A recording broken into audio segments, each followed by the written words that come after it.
At a segment that with like high school and junior high athletics, they're having a problem getting volunteer referees to serve.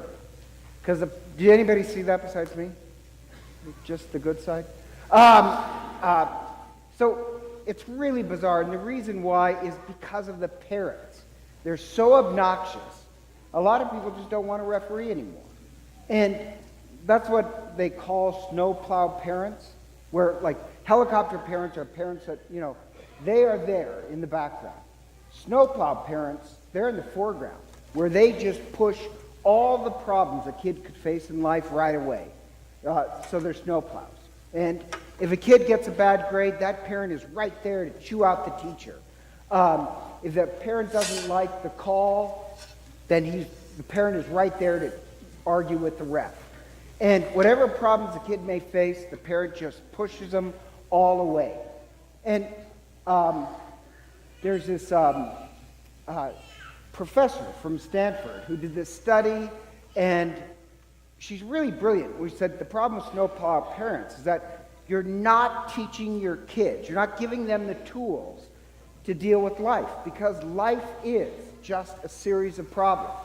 And then when they become adults, they can't really function because nobody's there to push their problems out of the way. And she said, like in this study, that kids of snowplow parents, what happens is they can get great grades, graduate with 4 points or whatever, but then when they get in the workforce, guess what happens? They expect their boss to be their parent. That they expect their boss just to make all their problems go away. Not, I'm paying you to make my problems go away. They don't get it. And it's a strange thing, and this professor said, and they did a study on this. What's more important than getting, great grades? That is actually give your kids chores.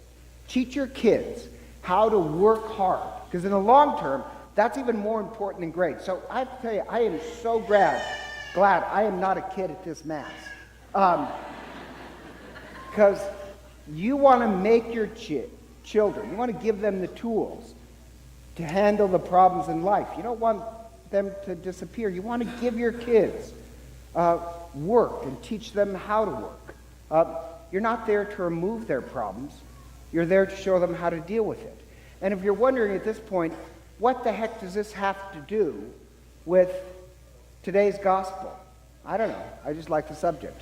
But actually, I think it does. Because I think what happens is that, especially with American religion, America has this idea of the gospel of prosperity. It's kind of pushed by evangelicals that Christ is like a snowplow parent, where it just pushes all your problems away. And that's what Christ is supposed to do. But if you pay attention to what the gospel was, that's not really quite accurate. And today's gospel, it's the second appearance of Jesus in the resurrection. The one before it in John is my favorite, so I'm going to talk about that. His first appearance is when Mary Magdalene goes to the tomb. And she goes to the tomb, and it says it was a tomb which nobody had been laid, and it was in a garden. So you have to think about the imagery, the symbol.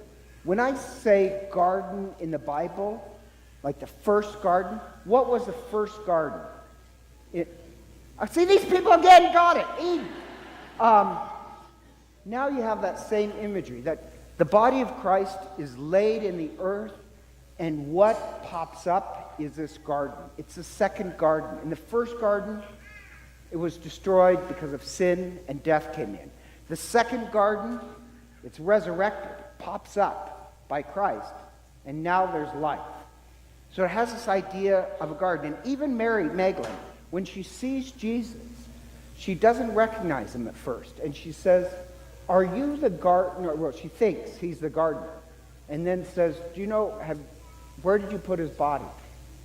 When she says she thinks he was the gardener, he was. Christ is the divine gardener of creation. And the whole idea there is that the gardener doesn't abandon the garden. The garden is the gardener attends to the garden. And it's in the resurrection where Christ appears to return the earth to a Garden of Eden. And how? Through us. Where's the body of Christ? It's here. It's through us that we're going to turn the earth back into a Garden of Eden. So the resurrection in the first story shows that, depression and hopelessness and death, it's not as powerful as you think it is. The resurrection is more powerful. And Christ is not there to make all our problems go away.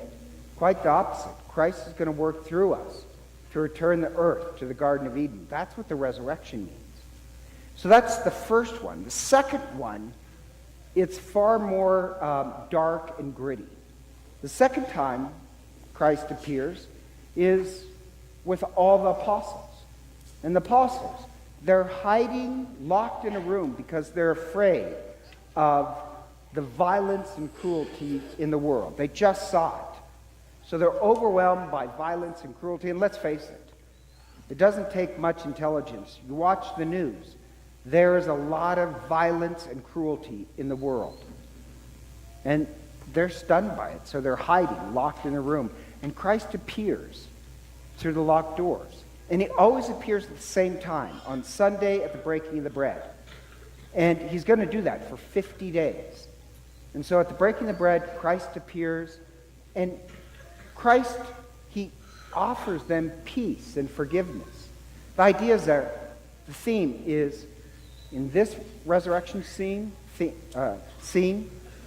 resurrection breaks the cycle of violence and cruelty in the world.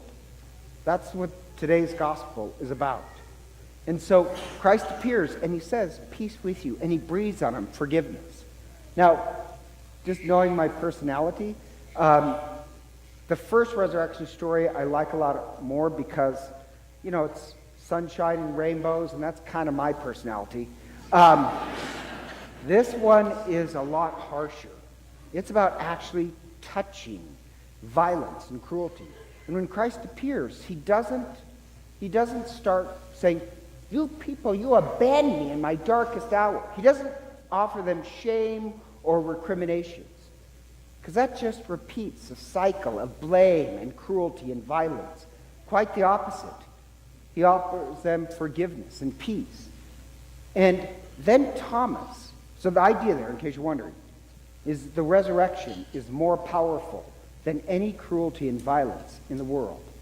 And so when Thomas says, I will not believe it without putting my finger in his nail marks and my hand into his side, what Thomas is asking is, if you're saying Christ is resurrected, where's Christ in all the abuse and cruelty and viciousness in the world? And Thomas's problem is this. Thomas's problem is not that he doesn't believe what the disciples believe. Thomas was taught by Christ. He knows the teachings. That's why just personally, it really irritates me when people call him Doubting Thomas. And if you call him Doubting Thomas after Mass, I promise you I will punch you in the nose. That is not, no, it's so arrogant to say, if Thomas only had a catechism. His problem is not catechism. His problem is that he didn't show up for the breaking of the bread. They might be scared, but Thomas is AOL. He's missing. And so Thomas does ask some hard questions. And the answer is, where is Christ? And this is what he figures out. Where is Christ in all the cruelty and viciousness in the world? In us. We're the ones who, in the resurrection, Christ is in us.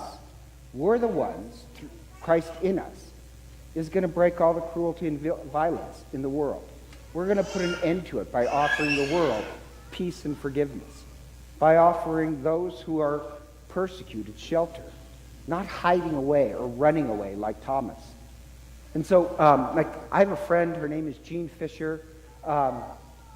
She was a prosecutor, and she helped start or main force behind Faces, if you know what Faces is downtown.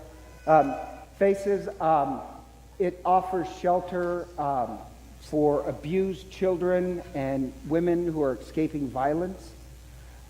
It's incredibly harsh and horrible stories, but this gospel is for G. Because who's going to be the one who touches the pain of cruelty and violence in the world and offers some sort of remedy? That's supposed to be us. We're the ones who offer the world peace.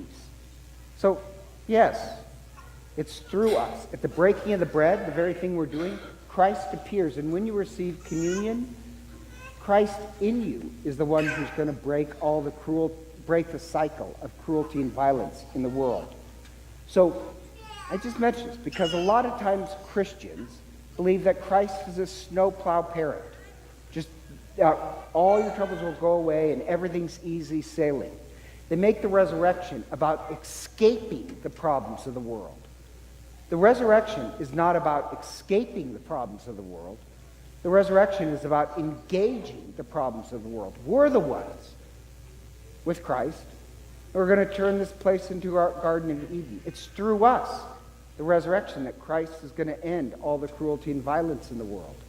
And so, as he did for 2,000 years, he gathers together for the breaking of the bread and then sends us out to return this earth to a Garden of Eden.